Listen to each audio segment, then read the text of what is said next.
बिस्मिल्लाहिर्रहमानिर्रहीम। अस्सलाम वालेकुम नाज़रीन, उम्मीद करता हूँ आप तमाम लोग खैरियत से होंगे। नाज़रीन, 8 फरवरी के इलेक्शन के बाद हमने देखा कि पूरे पाकिस्तान से सुन्नी इत्तेहाद काउंसिल अब की और तब की पाकिस्तान तहरीक इंसाफ ने एक एलिगेशंस की लिस्ट आपके और मेरे सामने रखी कि जी हमारे साथ धांधली होगी है बहुत सारे हलकों के अंदर, हमारे फॉर्म 45 टू 47 चेंज कर दिए गए। जो मेरी इत्तलात हैं, जो भी आज मेरे मेहमान हैं, उन्होंने मुझे कुछ जो तफसीलात मेरे सामने रखी हैं। अभी तक 73 नेशनल असम्बली की सीट्स और 43 पंजाब की प्रोविंशियल असम्बली की सीट्स जो हैं, इस पे पाकिस्तान तहरीक इंसाफ या सुन्नी इत्तेहाद काउंसिल पिटीशन लेके इलेक्शन ट्रिब्यूनल्स में जा रही है।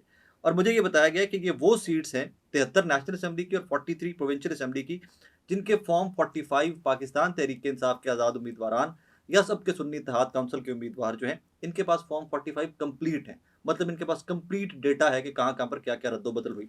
इलेक्शन ट्रिब्यूनल्स में आगे मामला क्या बनते हैं क्या नहीं बनते वो तो अलग से कहानी है, लेकिन लाहौर की एक सीट की कहानी इस आज के ब्लॉग में हम आपके सामने रखेंगे कि उसके फॉर्म 45 क्या कहते हैं, उस सीट के फॉर्म 47 क्या कहते हैं, इलेक्शन कमीशन की अपनी वेबसाइट क्या कहती है, और फाइनली फॉर्म 48 क्या कहता है। उस तीनों के अंदर तजाद है और क्या क्या रद्दोबदल किए गए मुबैना तौर के ऊपर, वो आज यासिर गिलानी साहब मेरे मेहमान हैं। यही वहाँ से पाकिस्तान तहरीक इंसाफ के आज़ाद उम्मीदवार थे और यही हमारे सामने डिटेल्स रखेंगे। यासिर भाई अस्सलाम वालेकुम जी। जी वालेकुम सलाम, बहुत खैरियत से शुक्रिया आप ठीक ठाक हैं? जी अल्हम्दुलिल्लाह, अल्लाह का क्या हुआ आपके साथ इलेक्शन में? इलेक्शन में जो 73 साल से होता आ रहा है, ओके।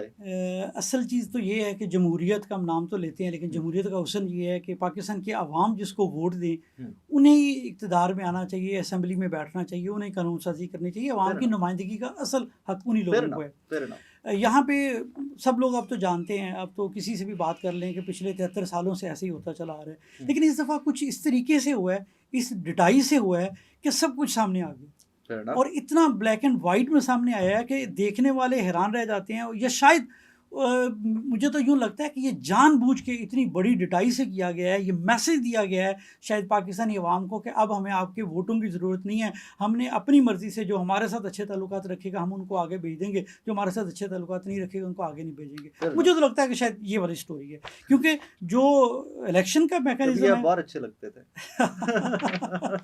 सो पसंद नापसंद बदलती रहती है। देखिए, मैं तो वैसे शुरू से आपको पता है ज़ाती तौर पे एक वर्कर हूँ शुरू से ही, और मैं हमेशा से जमहूरियत के साथ खड़ा रहा सियासी वर्कर का बिल्कुल, और इंसान सीखता भी है, इसमें कोई ऐसी बात नहीं है, जमातें भी सीखती हैं, इर्तिकाई अमल भी होता है। और मैं ये समझता हूँ कि अभी सबसे ज़्यादा पीसी तो पीटीआई है ना पाकिस्तान की हिस्ट्री में, हमारे चेयरमैन अभी भी जेल में है। उसके बाद जो जो नीचे तक हमारे आम वर्कर्स तक अभी तक भी जेलों में कुछ लोग हैं, ख़वातीन जेलों में हैं, और आलिया हमजा हैं, सनम है, लेकिन मेरा ये यकीन है कि ये जो सफ़र है हमारा, इर्तिकाई अमल है, ये शायद ज़रा तेज़ी से काट रहा है, क्योंकि जब जब लोगों को शऊर आता चला जाएगा, लोगों को पता चल जाएगा, तो ये मंजिल आसानी की तरफ, आप मंजिल की तरफ बढ़ते चले जाएंगे। तो मेरा तो ये इस हद तक है कि ठीक है, हमने मुश्किलें तो फेस की हैं, लेकिन मुझे ये उम्मीद बड़ी रोशन है कि ये सफ़र तेज़ी से कटेगा इंशाल्लाह। अब PP 145 पे आ जाते हैं जी। लाहौर का पहला हल्का क्या हुआ? शाहदरा का हल्का स्टार्ट होता है, लाहौर का पहला हल्का, लाहौर 1 इसे कहते हैं। PP 145 समीउल्लाह खान PMLN के कैंडिडेट थे, ठीक है। उस्मा बुखारी साहिबा जो मिनिस्टर इंफॉर्मेशन है, उनके ये हस्बैंड है। ओके। तो इस वाले से इसकी इंपॉर्टेंस बढ़ जाती है, इस एंगल से भी। मेरे हल्के में जी टोटल 168 पोलिंग स्टेशन थे, ठीक है। मैं जो इलेक्शन से पहले हुआ मैं उसमें नहीं जाता, बहुत सारी स्टोरीज पता है, सब लोगों को पता है। मैं अब बताता हूँ कि इलेक्शन पे क्या हुआ, ठीक है। टोटल पोलिंग स्टेशन थे 168, ठीक है। 168 पे मेरे पास सारे के सारे फॉर्म 45 मौजूद। अच्छा, ऐसे बहुत कम लोग हैं जिन्होंने सारे इकट्ठे जी, मेरे पास सारे हैं, अल्हम्दुलिल्लाह सारे हैं। 168 जी 168 सारे के सारे, ठीक है, मेरे पास सारे मौजूद हैं, ठीक है। हुआ अब ये है कि ECP ने काफ़ी देर बाद फॉर्म 45 अपलोड कर दिए वेबसाइट पे। जब मैंने उनका रिजल्ट मैच किया तो मेरे फॉर्म 45 और जो ECP ने अपलोड किए अपने फॉर्म 45, 168 में से 146 हमारे कॉमन थे, ठीक है। उन पे आप मुत्तफिक हैं, दोनों मुत्तफिक हैं, हमारे 146 एग्रीड अपॉन हो गए, 146 हमारे एग्रीड है, ठीक है। उन 146 का रिजल्ट ये है कि 34,121 वोट हैं मेरे इमरान खान के नुमाइंदे के, ठीक है, बतौर आज़ाद उम्मीदवार, ठीक है। इंतखाबी निशान बतख था, जिसे बड़ा ढूंढ ढूंढ के लोग लगाते रहे, क्योंकि उसके ऊपर और नीचे वाले निशान को भी हज़ार वोट मिला हुआ है, वो मिलते जुलते निशान थे। एनीहो 34,121 वोट थे मेरे, और 30,140 वोट थे समीरा खान साहब के। ये वो एग्रीड अपॉन 146 फॉर्म 45 है। डिस्प्यूट आता है 22 में, डिस्प्यूट आ गया 22 में, ठीक है। अच्छा, अब जो 22 हैं उनकी समरी बड़ी इंटरेस्टिंग है। उन 22 में जो मेरे पास फॉर्म 45 हैं, ओरिजिनल हैं, उनके मुताबिक मेरे वोट हैं 40,588 ठीक है टोटल, और समीउल्लाह खान के बनते हैं 34,460, यानी मैं जीत रहा हूँ 6,128 वोटों से। ठीक है, इसमें 5 पोस्टल के बाद में ऐड होने हैं, तो वो 5 और ऐड होंगे, लीड बढ़ जाएगी, लेकिन 6,128 से मैं जीत रहा हूँ फॉर्म 45 के मुताबिक। इसी हल्के के दूसरे जो उम्मीदवार हैं उनके पास भी फॉर्म 45 मौजूद है और बड़ी तादाद में मौजूद है। ओरिजिनल फॉर्म 45 मौजूद है, कॉपी नहीं, वो वाले नहीं जो कि प्रिंटिंग प्रेस में छप रहे थे, जो पाकिस्तान प्रिंटिंग कॉर्पोरेशन के जो ओरिजिनल हैं वो वाले। तीसरे एक और कैंडिडेट है, उनके पास भी एक बड़ी तादाद में ओरिजिनल मौजूद है। पास भी है जी, हमारा उनसे रब्ता हुआ है, उनके पास है। और ये वाहिद हल्का है, मैं ज़िम्नन बताता जाऊँ, जहाँ पे टीएलपी के कैंडिडेट ने वीडियो स्टेटमेंट जारी किया। हाँ किया, बिल्कुल किया, आई रिमेंबर कि यहाँ से यासिर गिलानी जीते हैं। जमात इस्लामी के कैंडिडेट ने वीडियो स्टेटमेंट दिया। और पाकिस्तान मुस्लिम लीग, मरकजी मुस्लिम लीग जो है, जिसके लाहौर के सदर भी हैं और मेरे हल्के में उसी हल्के से वो इलेक्शन भी लड़ रहे थे, उन्होंने भी अपने ऑफिशियल स्टेटस दिया कि यासिर गिलानी के पास फॉर्म है। जी, इनमें से अक्सरियत के पास ये वाले डिस्प्यूटेड फॉर्म्स भी हैं। यहाँ पे सिर्फ प्रॉब्लम 22 का है ना, 22 फॉर्म्स का। अब मैं 22 का आपको बताता हूँ। मेरे जो फॉर्म ओरिजिनल है उनके मुताबिक तो 6,128 से जीत के। ठीक है। अब जब ईसीपी ने अपने फॉर्म डाउनलोड किए हुए हैं, जब हमने वो 22 डाउनलोड किए, तो उन्होंने मेरे वोट उसमें चेंज नहीं किए। आपके सेम चले आ रहे हैं 245, मेरे सेम चले आ रहे हैं, मेरे 40,588 बन रहे हैं। हाँ। समीउल्लाह खान के वोट बढ़ाए गए, 42,560 चेंज करते करते करते करते उन्होंने 42,560 कर दिए। ठीक है। यानी अगर ईसीपी के फॉर्म 45 को हम टेबुलेट करें, जमा करें, तो मुझे वहां पे वो हरा रहे हैं 1,972 वोटों से। ऐसे ही है। फॉर्म 47 जो आता है उसमें मुझे हरा दिया जाता है 4,300 वोटों से, 4,316 वोटों से। ऐसे ही है। अच्छा, वो क्यों हराया? फॉर्म 48 में, 47 पे भी, 48 में तो तफसील है, मैं उस पर भी आता हूँ। अच्छा। 47 तो जो डिक्लेरेशन हुई ना उसमें, वो होता इसलिए है कि वो अंदर जब वो फॉर्म बना रहे थे, जब फरिश्ते आके बैठे हुए थे कि ऐसे नहीं ऐसे करें, तो एक साहब ने आकर उनको कहा कि यासिर गिलानी को 4,000 से 4300 से 4400 के दरमियान हराना है। उन्होंने कहा जी वो क्यों? उन्होंने कहा जी 4,000 से ऊपर जाएंगे तो रिकाउंट नहीं होगा फौरी तौर पर। ओके, ठीक है।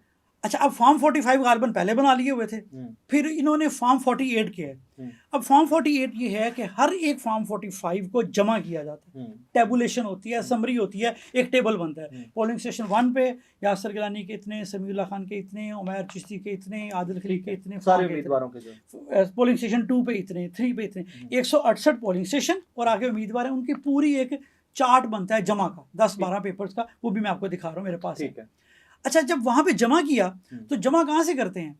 बेस तो 45 है, तो 45 पे जो लिखा है, अब मिसाल के तौर पे जो पहला पोलिंग स्टेशन उन्होंने चेंज किया, उसमें ईसीपी ने लिखा है कि मेरे वोट 245 है। ये मैं ईसीपी का बता रहा हूँ, ये भी आप डाउनलोड करके देखिए, आज इस वक्त भी ये ईसीपी की वेबसाइट पे है, 245 है और समीउल्लाह खान के 625 है। लेकिन जब जमा करने लगे तो मेरे वोट 245 से 133 कर दिए और समीउल्लाह खान के 660 कर दिए। जो पोलिंग स्टेशन नंबर 3, कुल 34,121 ही बन रहा है। मेरे उन्होंने 34,000 बनाया ना टोटल, वो देख लिया ना कैसे है।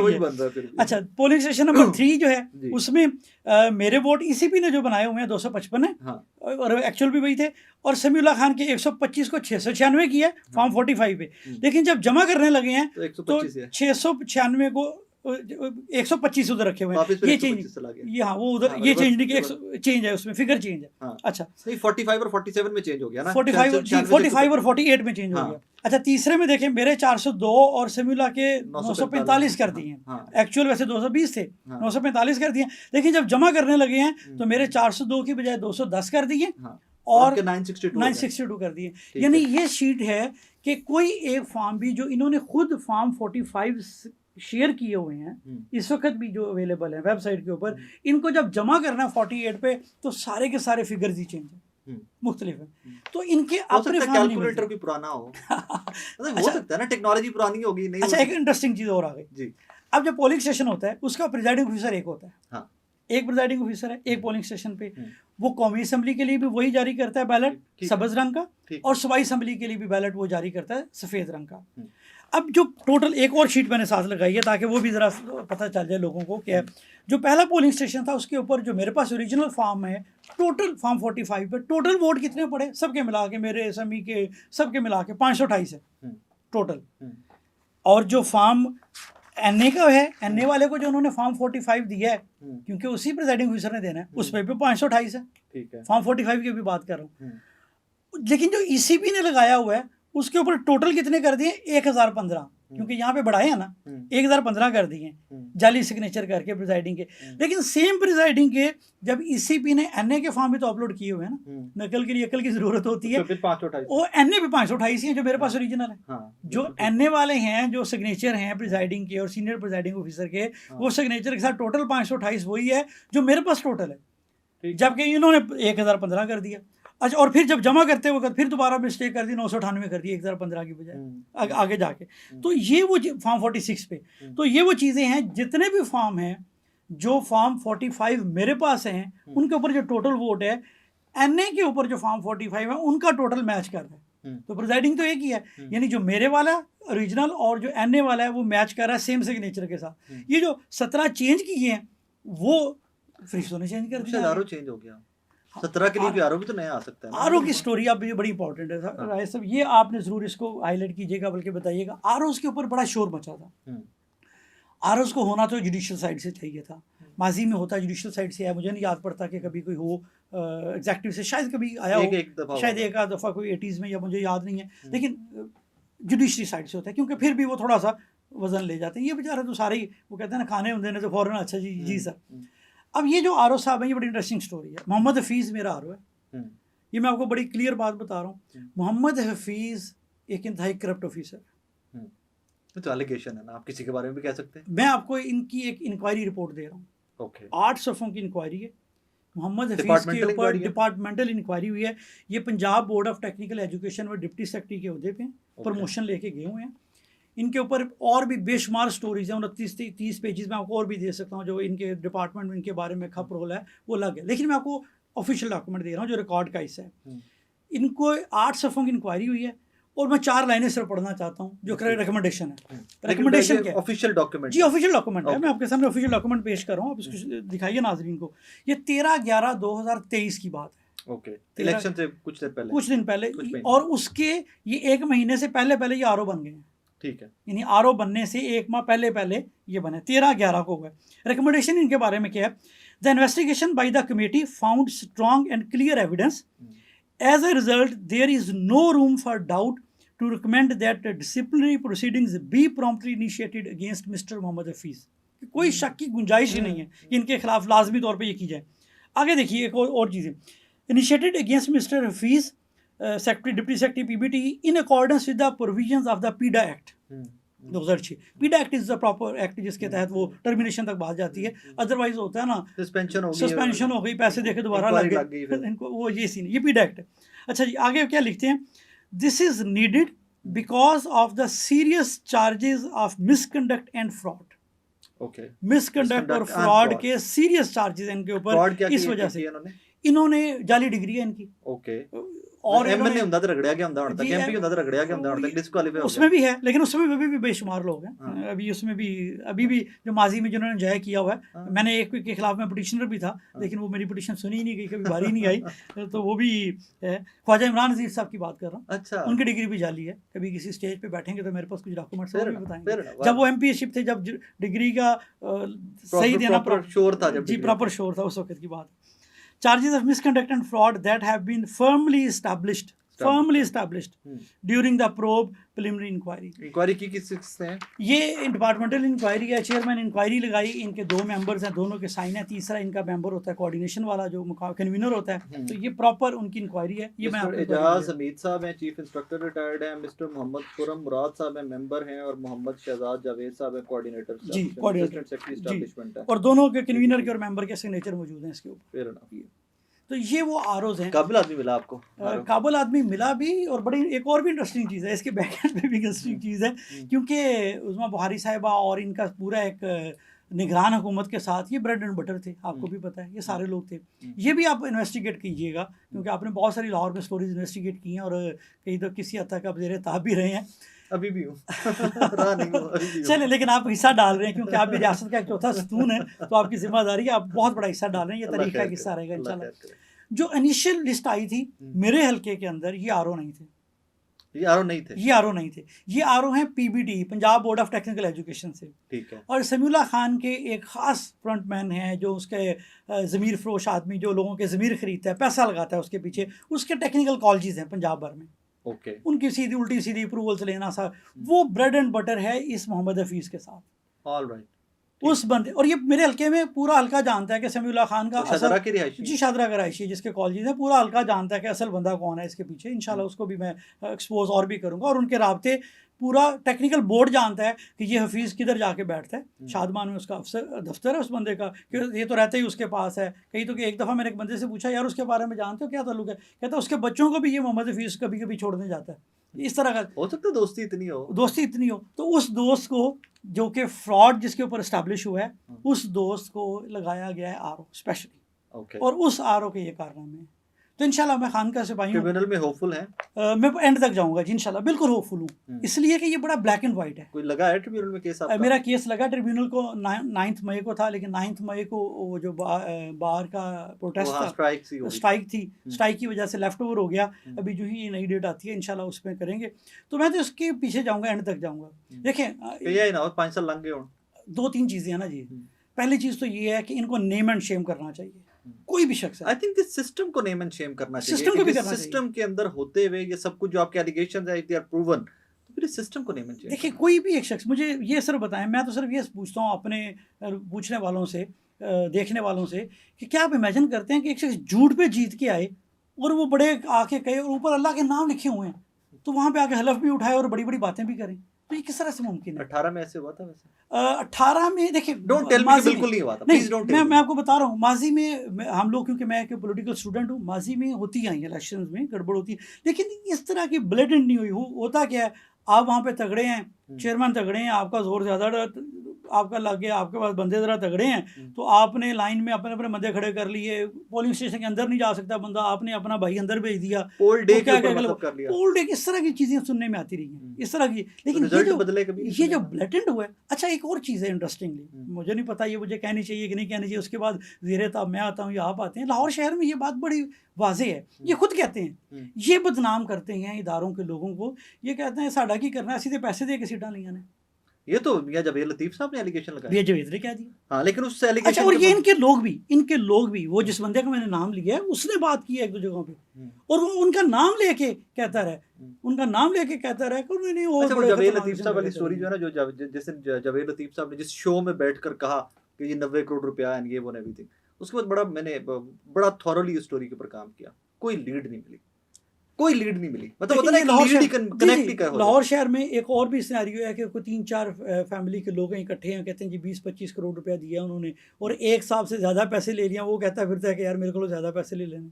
स्टोरीज हैं, ये साबित करना वाली बहुत मुश्किल ये स्टोरीज हैं, ये मैं आपको कह रहा हूँ, ये सुनाइए जो चल रही हैं, ड्राइंग रूम की जो अंदर गप चलती है। मैं आपको पहले कहा कि ये चीज़ है, लेकिन मैंने जो आपको एविडेंस दिए हैं वो बड़े ब्लैक एंड वाइट एविडेंस है, सिग्नेचर्स हैं, थंब इंप्रेशंस हैं, और मेरी रिट भी अल्हम्दुलिल्लाह बड़ी अच्छी और तगड़ी रिट है। मैं तो बड़ा होपफुल हूँ, करूँगा, यहाँ पे भी मैं कर रहा हूँ। अच्छा, ट्रिब्यूनल में फड्डे चल रहे हैं ना इलेक्शन कमीशन में, मैं ट्रिब्यूनल में भी जाऊँगा, मैं फिर उसके बाद अल्लाह ना करे कोई आगे जाना पड़ा, सुप्रीम कोर्ट है, सुप्रीम कोर्ट तक भी जाऊँगा। दूसरा वे हमारे पास क्या होता है, पॉलिटिकल वे है, मैं लोगों के पास जाऊँगा, मेरे लोगों ने मैंडेट दिया है, मैं एमपीएशिप, यकीन मानिए कि ये नहीं कि एमपीएशिप को क्या करना है, असल चीज़ है कि जिस मकसद के लिए आप जा रहे हैं, असल जमहूरियत है कि अवाम ने जिस बंदे को रिकमेंड करके भेजा है, जिसको आगे भेजा है, उसको नुमाइंदगी मिलनी चाहिए ताकि वो करे, और ये सिस्टम तभी ठीक होगा। ये, और मैं अवाम के पास जाऊँगा, मैं गली गली चौक चौराहे में जाके, पंजाब में हमारी पंचायत सिस्टम है, मैं वहाँ पंचायत लगाऊंगा, मैंने तो लगानी है, मैं ये थोड़ा सा लीगल प्रोसेस इसको देख रहा हूँ, जो ही ये आगे बढ़ता है और मुझे कोई चीज़ नजर आती है। प्लान बी असली बंदा तब रखता है कि जब प्लान ए से आप सेटिस्फाइड ना हो, आप ट्रिब्यूनल से क्या सेटिस्फाइड नहीं है? देखिए असल में हुआ ये है कि जो लाहौर इस्लामाबाद हाई कोर्ट के 6 जजेस ने जो स्टोरी दी है आपके सामने, उसके बाद, और जस्टिस साहब ने, उनमें से एक जस्टिस साहब का मैं देख रहा था, जंगीरी साहब, उन्होंने जो, बल्कि वो भी ट्रिब्यूनल के हेड हैं शायद, जिस तरह से उन्होंने बात की कि हम लोग तो बंधे हुए हैं, हमारी हर चीज़ मॉनिटर हो रही है, तो वो किस हद तक अंडर प्रेशर है, ये तो सबके सामने आ गया, वो रिकॉर्ड का हिस्सा है। अब मेरे आपसे छुपी हुई बात नहीं है, पहले हम बात ये ड्राइंग रूम में ये छुप के करते थे कि नहीं जनाब उनके ऊपर प्रेशर है, वो तो यहाँ तक प्रेशर है कि भी बात कर रहे हैं तो खुफिया कैमरे हैं, बेडरूम तक कैमरों की बात है, वो रिटर्न रिकॉर्ड पे ले आए हैं। हाँ, ये उनकी बहादुरी भी है, उनको भी सलूट करते हैं। और अगर इस हद तक जुडिशरी पे प्रेशर है, और अब ये हुआ है एक और ईसीपी की, मैं समझता हूँ इसमें बदयांती ही है कि पिक एंड चूज जो करे, जब इन्होंने कहा कि 9 हमें जजेस दे दें, तो पहले वाले जो सीजे थे भट्टी साहब, उन्होंने 2 सिर्फ जजेस दिए, हाँ। सुल्तान तनवीर साहब का और सरदार डोगर साहब का। बाद में जो दूसरे सीजे आए, इन्होंने 6 और रिकमेंड किए, ऐड कर दिए टोटल, प्रिंसिपल सीट पे 3 और 3 बेंच वाइज। अब ईसीपी ने एक नोटिफिकेशन कर दिया है 8 की बजाय, वैसे तो 9 का करना चाहिए था, इन्होंने सिर्फ 4 जजेस को अभी तक 4 ट्रिब्यूनल्स बनाए हैं, और वो भी पिक एंड चूज करके, जिनका बांगे दोहल नाम चलता है कि ये ऐसे जज हैं जो कि बिल्कुल भी किसी की बात ही नहीं सुनते। ये हम इसी माशरे में ना पता होता है कि वो फलां जज वो तो बड़े अपराइट जज हैं, वो तो किसी की बात ही नहीं सुनेंगे। उनको उन्होंने निकाल दिया, उनको नोटिफाई नहीं किया, ट्रिब्यूनल ही नहीं दिया। और जो दूसरे कुछ जजेस हैं उनको लेकिन देखिए हमें करना क्या पड़ेगा, हमें ये प्रोसेस लेके आना इसी तरीके से, रास्ता हमारे पास यही है। अदरवाइज ये तो नहीं हम कर सकते, हम सियासी लोग हैं, ये तो नहीं करेंगे कि जत्था बना लें और डांग छोटा लेके जनाब नहीं ऐसे नहीं ऐसे करो। हमें इसी रास्ते से निकल के जाना है। हाँ, जमहूरी जद्दोजहद करनी पड़ेगी, प्रोटेस्ट की जद्दोजहद करनी पड़ेगी, ये हमें आइन हमारा हक देता है। हमें आपको इजाज़त नहीं मिल रही आपके सामने, जब करने लगते हैं पर्चा हो जाता है, जब करने लगते हैं लोगों को पकड़ लेते हैं, उस दिन प्रोटेस्ट सक्सेसफुल हो जाता है, शाम को घरों में चले जाते हैं कि आपके नाम थे, बुजुर्गों की तहजीक करते हैं, मारते हैं उनको। ये पूरा एक खौफ का एलिमेंट है, लेकिन ये खौफ के ऊपर हुकूमतें चलती नहीं है, इंसानी तारीख भरी पड़ी है। जब से आप खौफ के और नेचुरल फ्लो के अगेंस्ट जब काम करेंगे वो लावा फटना ही फटना है। कहते हैं पंजाब ने नहीं निकला, मैं समझता हूँ पंजाब ने जो खामोश इंकलाब दिया, जो 8 फरवरी को जो मैसेज दिया, उन्होंने जूते का निशान ढूंढा, उन्होंने बतख का निशान ढूंढा, उन्होंने कीड़े ढूंढे, उन्होंने पता नहीं क्या कुछ। सिर्फ 43 सीटों पे आप ट्रिब्यूनल में जा रहे हो। नहीं, ये सूबाई की मैं बात कर रहा हूँ, लेकिन ये सूबाई के वो डाटा है जिसमें 45 फॉर्म 100% मुकम्मल हैं और जो पार्टी को दिया गया। इसके अलावा लाहौर में 4-5 और लोग हैं जिनको शबीर गुजर साहब ने किया हुआ है, उसमें नाम नहीं है, खालिद गुजर साहब ने की हुई है, उनका नाम नहीं है, और भी लोग हैं जिन्होंने की, डाटा ये कंप्लीट नहीं, इसमें तो और भी लोग हैं जिन्होंने की हुई है। लेकिन ये तो वो फौरी तौर पे जिनका डाटा आया, जिन्होंने फौरी तौर पे पार्टी को कहा कि वो एक वाइट पेपर पार्टी ने बनाना था, तो उसमें जो राब्ता हुआ उस वजह से। तो ये सारे के सारे निज़ाम जो है, कभी भी ऐसा नहीं होता आप बड़ी ज़बरदस्ती पानी को ऊपर थोड़ी देर के लिए चढ़ा सकते हैं, लेकिन आप ये कहें कि पानी ऊपर ही चलता रहे, ऐसा नहीं होगा। पानी ने अपने नेचुरल फ्लो में आना ही आना है। अवाम की ताकत को अंडरमाइन नहीं किया जा सकता, जो मर्जी। दैट्स डेमोक्रेसी, और इसी के लिए हम कोशिश करें। थैंक यू यासिर भाई। नाज़रीन, ये कोशिश करेंगे कि सारा जो डेटा है हमारे पास, डॉक्यूमेंट हैं, ये सारे आपको विंडो में लगा के साथ दिखाते भी रहें। फैसला आप कीजिएगा, आपने किसको वोट किया था। शदरा के लोग स्पेशली मुझे बताइएगा कि आपने वोट किसको किया था, निकला कहाँ से। अपना ख्याल रखिएगा।